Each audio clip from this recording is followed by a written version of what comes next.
Fala pessoal, sejam todos muito bem-vindos a mais um Clube da Semana. Eu sou o Henrique. Galera, como vocês podem perceber, a gente está num lugar um pouco diferente hoje, né? Fora dos estúdios do Na Fila, e tem um motivo específico para isso. Eu já vou dar um toque para vocês o que está rolando aqui, tá? Pessoal, eu quero agradecer primeiro a galera que está acompanhando o nosso trabalho lá no Instagram, né? Acompanhando aí as curiosidades da bola, os posts aí sobre a Copa do Mundo, né? O raio-x com todas as seleções que a gente está apresentando para vocês, né? E claro que nós sempre falamos aqui dos times que nem sempre são campeões, mas com muito respeito e carinho por todas as torcidas.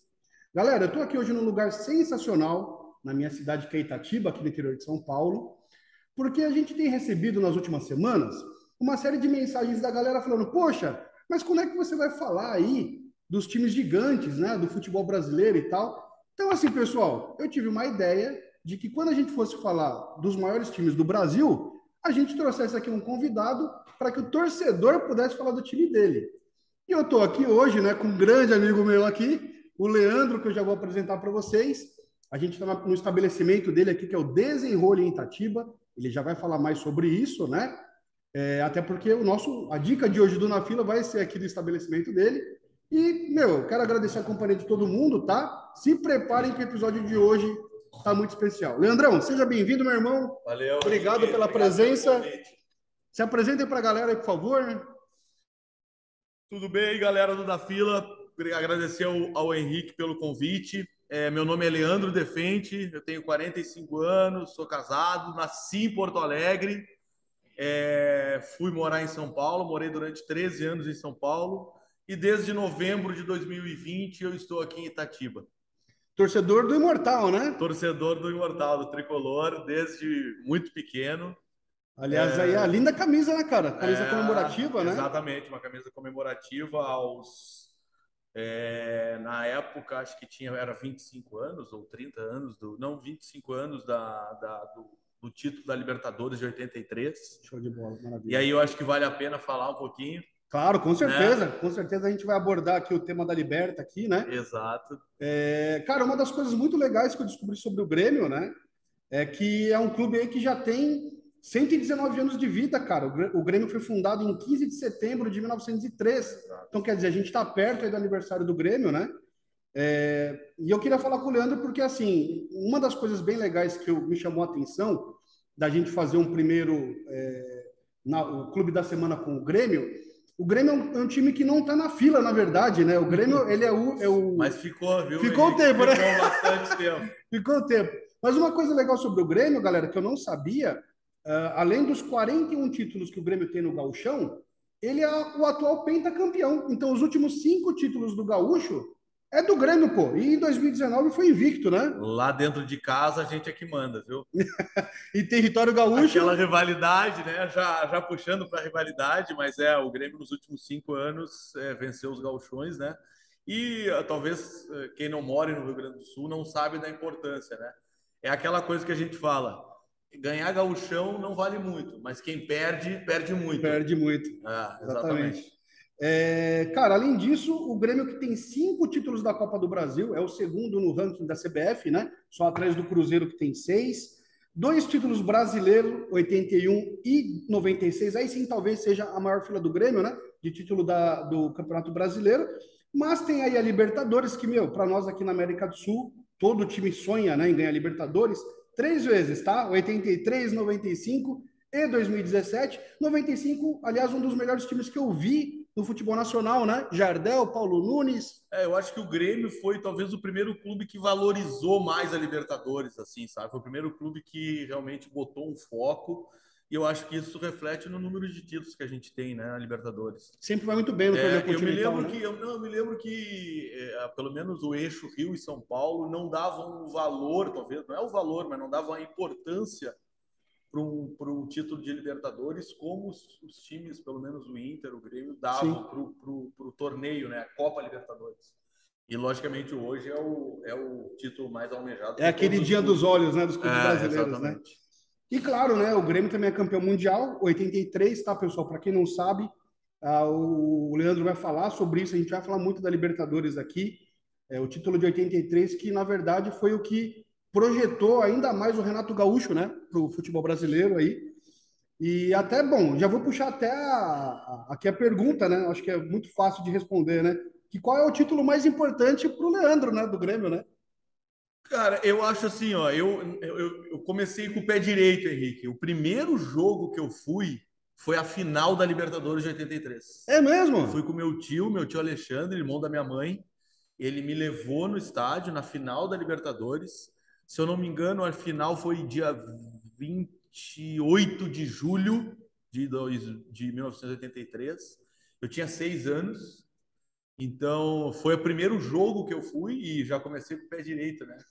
E aí é impossível, uma criança de 6 anos, num estádio, ainda era o Olímpico, né? É um estádio completamente tomado, uma festa que eu nunca tinha visto, então isso me marcou muito, né?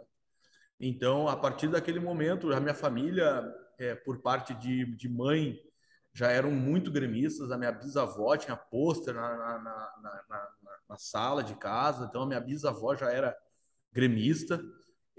Até acho que vale a pena falar, porque a minha família, por parte de mãe, tem descendência de alemãos, né? Então, meus bisavós vieram da Alemanha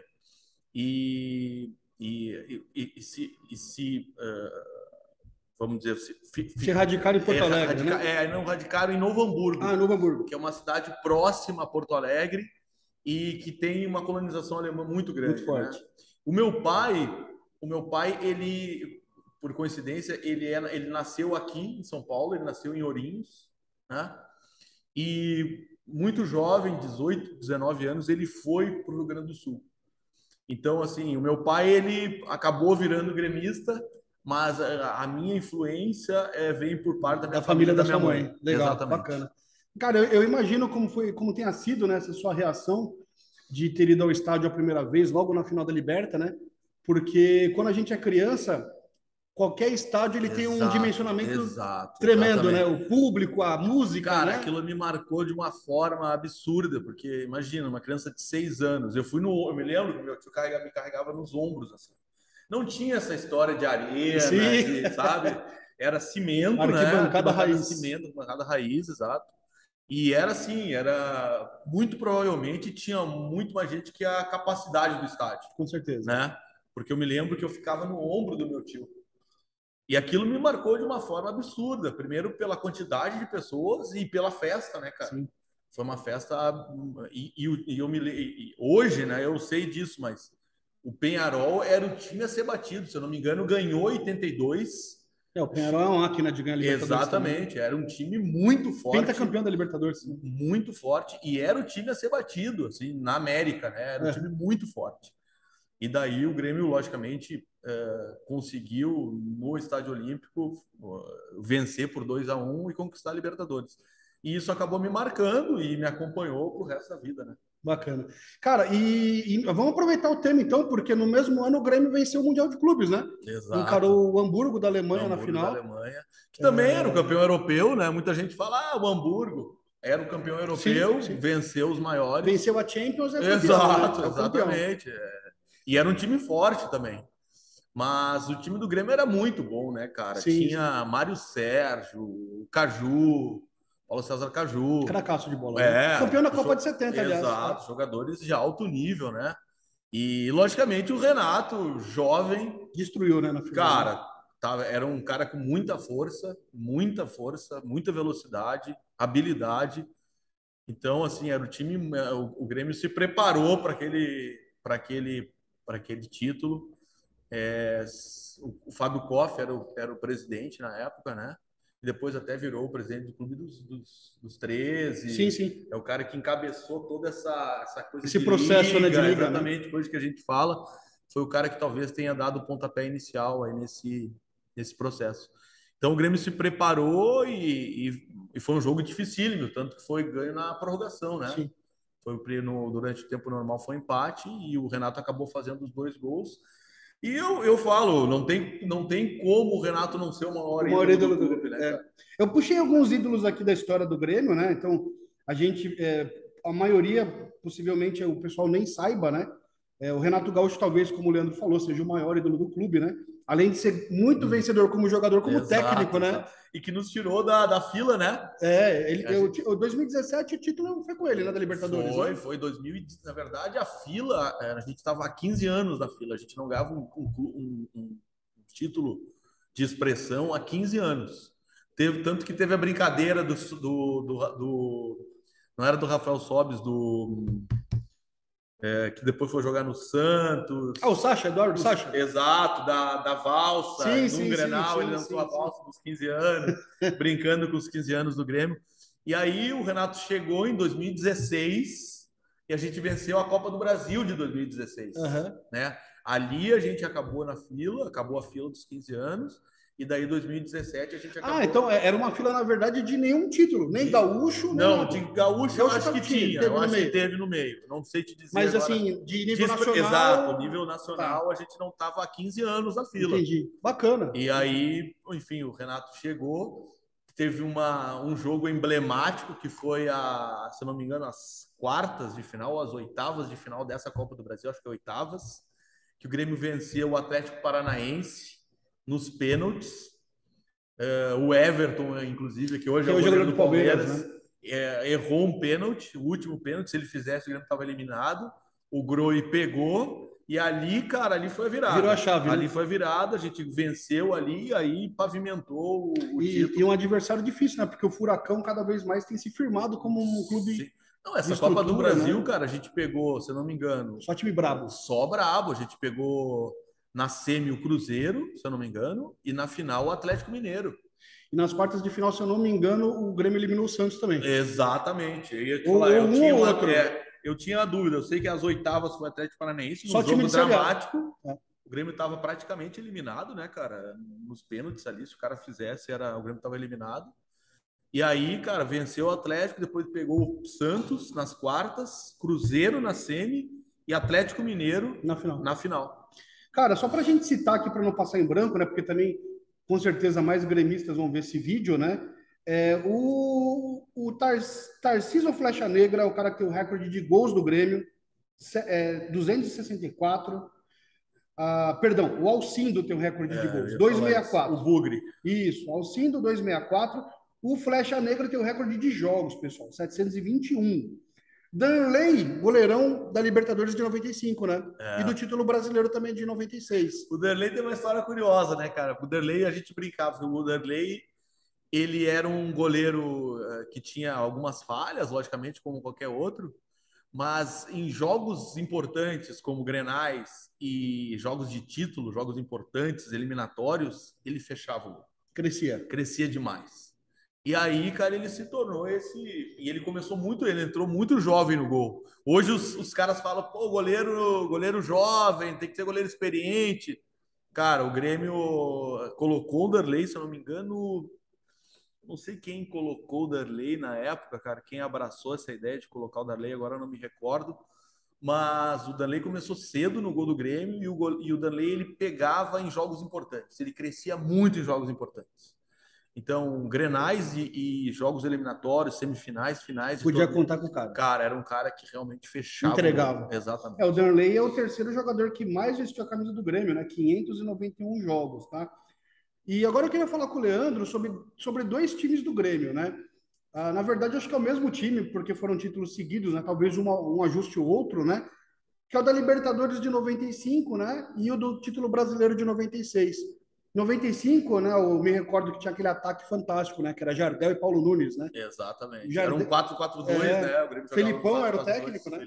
Fala pra gente um pouquinho aí.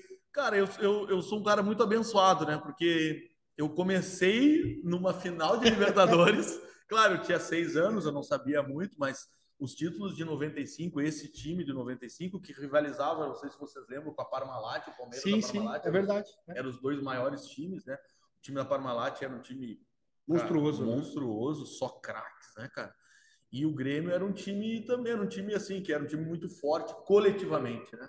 O Filipão conseguiu criar um time forte, muito forte tecnicamente. Historicamente, o Grêmio sempre teve essa ideia de trazer jogadores que estavam meio desacreditados e crescer. O Paulo Nunes Ele veio numa rebarba do Magno, que veio do Flamengo. O Jardel era reserva do Vasco, se eu não me engano.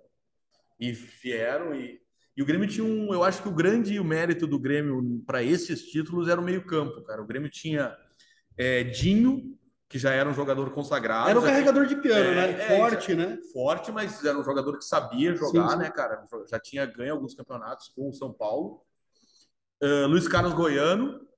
E depois tinha dois caras que voavam, né? Que era o Arilson e o Carlos Miguel. Carlos Miguel. Então, assim, esse time tá na ponta da língua, né, cara? Era impossível. Era Darley, Arce, Rivarola, Adilson, Roger. O Adilson é o que virou técnico, né? Exato, Adilson Batista. Roger. O Capitão América, né? Sim. Né? Roger. O Roger, daí Dinho, Goiano, Arilson, Carlos Miguel, Paulo Nunes e Jardel. É um time que, cara, tá na ponta da língua de qualquer gremista. E eu, cara, tive a sorte que eu tava, imagina, 95, eu tinha 19 anos, eu tava ainda se bebia nesses estádios, então a gente tomava um monte.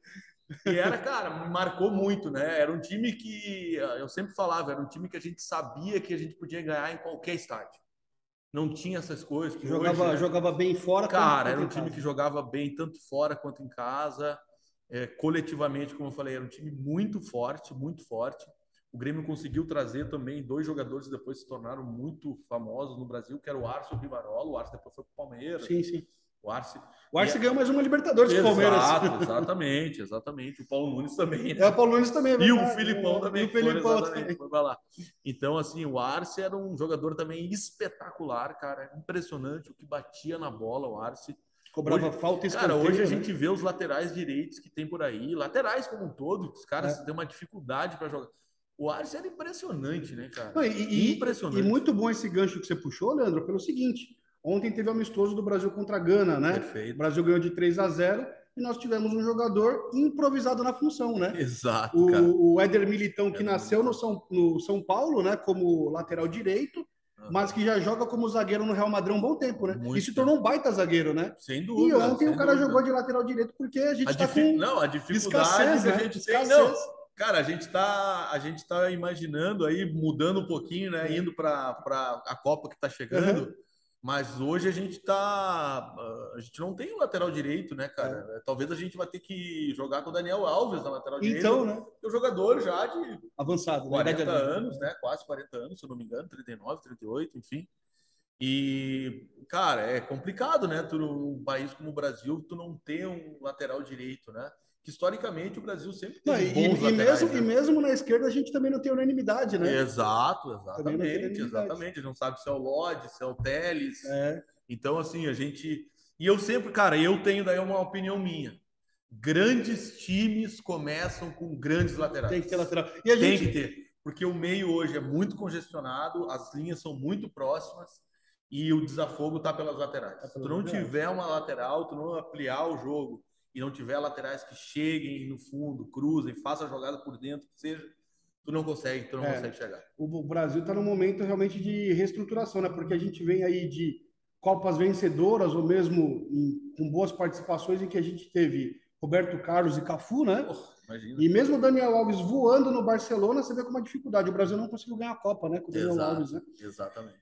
Mas voltando um pouquinho aqui ao Grêmio, agora eu queria chegar naquela parte em que todo amante de futebol de outras partes do Rio Grande do Sul pergunta, né?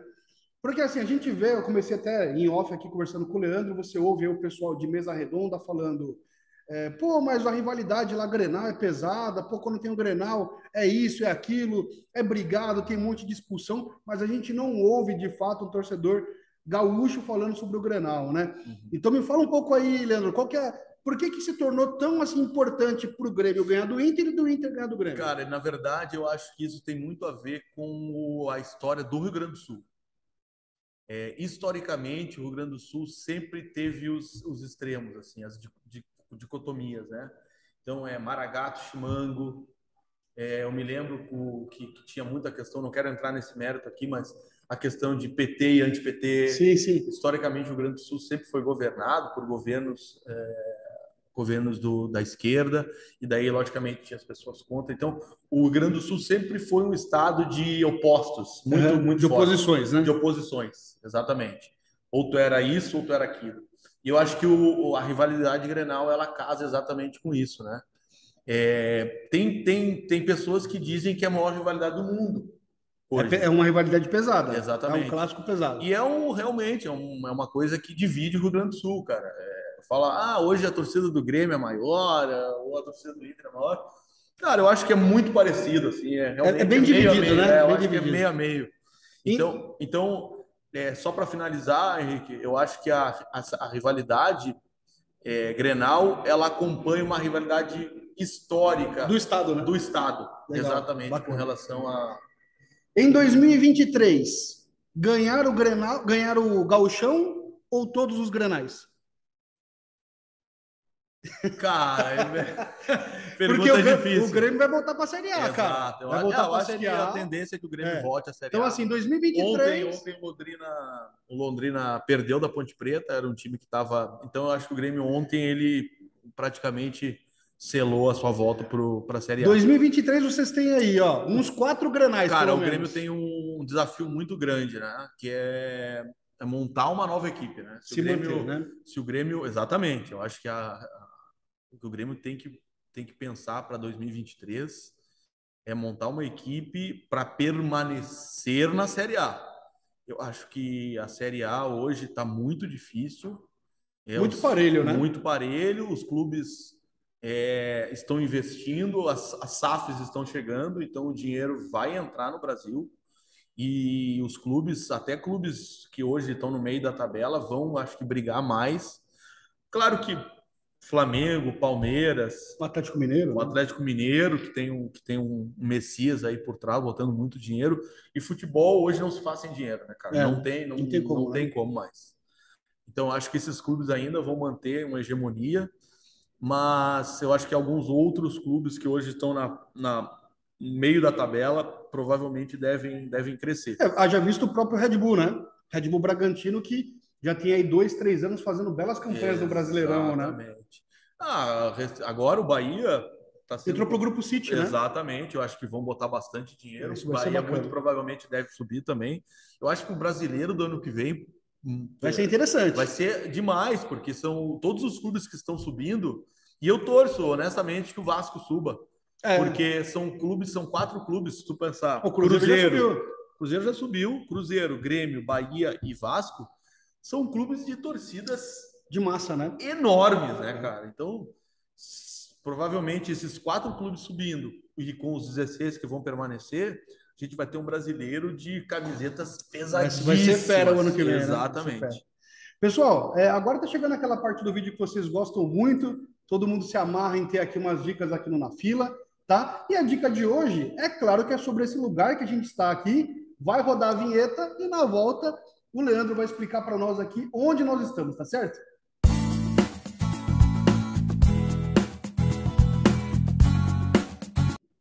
Pessoal, e a nossa dica de hoje do Na Fila é sobre o estabelecimento do Leandro, que ele vai explicar para nós aqui. Fala aí, Leandro. Henrique, primeiro agradecer pela oportunidade de falar, né, de conversar com os seguidores. Aproveitando, pessoal, sigam o Na Fila Futebol Clube, canal diferente, um canal legal. Então sigam, quem não segue, compartilha e vamos fazer isso aumentar cada vez mais. Bora lá, bora lá. Bom, o Desenrolha, cara, na verdade, assim, eu sempre fui um amante do vinho há muitos anos, né? Sempre viajei a alguns lugares no mundo aí atrás de vinhos. Quando eu vim para Itatiba em novembro de 2020. Né? Eu vim em função da pandemia, eu tinha uma criança pequena, eu estava muito tempo, morei 13 anos em São Paulo, realmente estava 9 meses quase dentro de casa por causa da pandemia e aquilo estava assim me atrapalhando. Daí quando a empresa que eu trabalhava, ela oficializou o home office, eu falei para minha esposa, não tem por que a gente ficar aqui. E aí a gente começou a procurar. Eu tinha um grande amigo meu que morava em São Paulo e já tinha vindo para cá. Eu acabei vindo para cá, gostei da cidade, gostei do clima e acabei vindo em novembro de 2020 para cá. E aí, como eu sempre gostei de vinho, eu falei, depois que eu me Estabeleceu aqui? estabeleci, eu falei para minha esposa, vamos tomar um vinho em algum lugar aqui na cidade? Eu acabei procurando e não encontrei nada de vinho na cidade, por incrível que Tendo pareça. dificuldade, né? Não tinha um lugar para tomar vinho na cidade, né? E eu achei estranho, porque a Itatiba não é uma cidade pequenininha, né, cara? É uma cidade que já tem 140, 150 mil habitantes e é uma cidade de colonização italiana, historicamente, né? E eu achei estranho. Eu falei, bom, talvez tenha uma oportunidade aí. E aí eu comecei a fazer um planinho de negócios. A minha intenção até era abrir algo um pouco maior, um wine bar com uma cozinha um pouco mais pesada, mas eu acho que as contas não fecharam, acho que a cidade ainda não suporta isso, eu teria que ter uma rotatividade muito Maior, grande, maior, até porque o tamanho ia ser maior, os custos iam ser bem maiores. Eu falei, talvez tenha uma oportunidade de fazer algo um pouco menor, um wine bar, porém com um cardápio diferente, um cardápio voltado mais a petiscos, um ambiente mais descontraído, um ambiente menor. E aí eu comecei a fazer o plano de negócios, fechou as contas, e eu, desde abril de 2022, eu abri mão do trabalho, saí do mundo corporativo, eu trabalhava com tecnologia, nada a ver do que eu faço hoje, mas o sonho era esse, era sempre trabalhar com perseguir isso. o sonho, né? Exato. E eu acabei inaugurando em abril de 2022 o Desenrolha, né? O Desenrolha acho que vale a pena falar também. Existe uma outra unidade do Desenrolha em São José, de um grande amigo meu chamado Vitor Cruz. São José dos Campos. São José dos Campos. E aí, quando eu vim para cá, a gente já era um amigo há muitos anos. Ele me falou, pô, Leandro, vamos abrir uma filial lá do Desenrola. Eu falei pro Vitor, se eu tiver que pagar royalties para você, as margens em vinho são margens apertadas, né? Se eu tiver que pagar royalties para você, vai ficar muito complicado. E daí ele falou, não, vamos fazer um contrato de cessão de uso da marca. Então, eu tenho algumas obrigações com relação à marca, mas a gente acabou abrindo o Desenrolha Itatiba em abril de 2020. E assim, eu estou muito feliz com o feedback que eu tenho recebido das pessoas. A nossa proposta hoje é descomplicar o mundo do vinho. Aproximar as pessoas, né? A gente sabe que o mundo do vinho às vezes é meio elitizado, assim, né? As pessoas gostam de falar tecnicamente sobre vinho, que a gente chama os enochatos, né? Sim. E a proposta do Desenrolho é totalmente diferente, é exatamente... Aliás, tem a tag, né? Exato, descomplique, exatamente, descomplique. Que para nós, o vinho é aquele que agrada o teu paladar. Exatamente. E que principalmente cabe no teu bolso, né, cara? Não adianta tu falar, puta, eu quero tomar só Brunello, eu quero tomar só Barolo. Tem público para todo mundo, né? Exato, cara. Então, assim, não dá, né? São vinhos caríssimos, os bons Barolos, os bons Brunello são caríssimos e muitas vezes não consegue.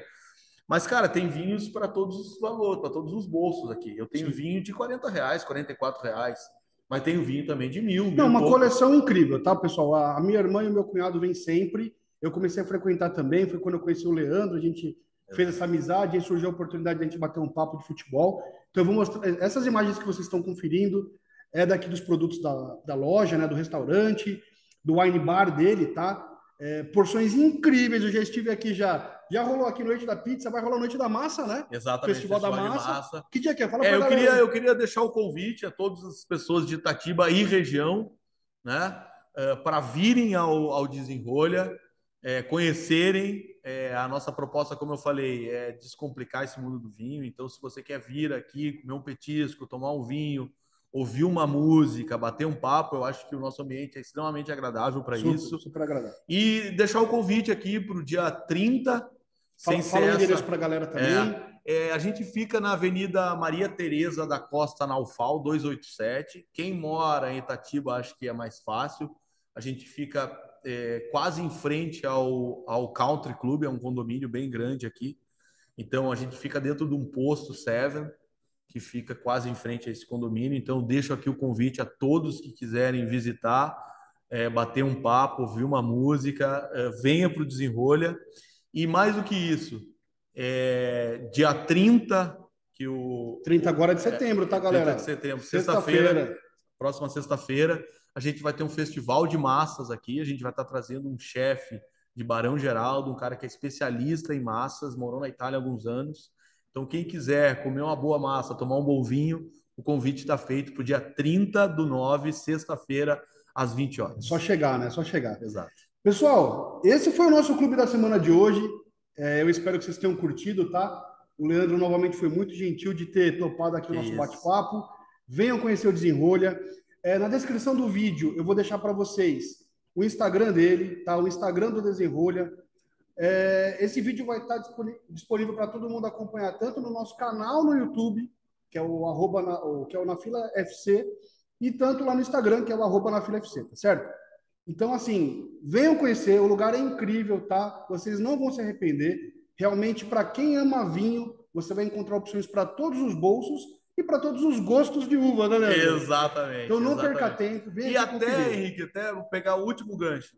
Quem não gosta de vinho, a gente tem algumas cervejas artesanais aqui Ah, também. sim, Então, maravilhoso. fala, eu já tive alguns casais que vieram aqui que a esposa tomava vinho e o cara só tomava cerveja. Então, a gente tem algumas cervejas Tem uma artesanais, coleção bacana, tem uma coleção exatamente, bacana. para quem não gosta de vinho, mas quer um bom ambiente. Gente, mais uma vez, muito obrigado. Espero que vocês tenham curtido. E eu encontro com vocês na próxima semana com mais um Clube da Semana. Valeu? Valeu, pessoal. Um grande abraço.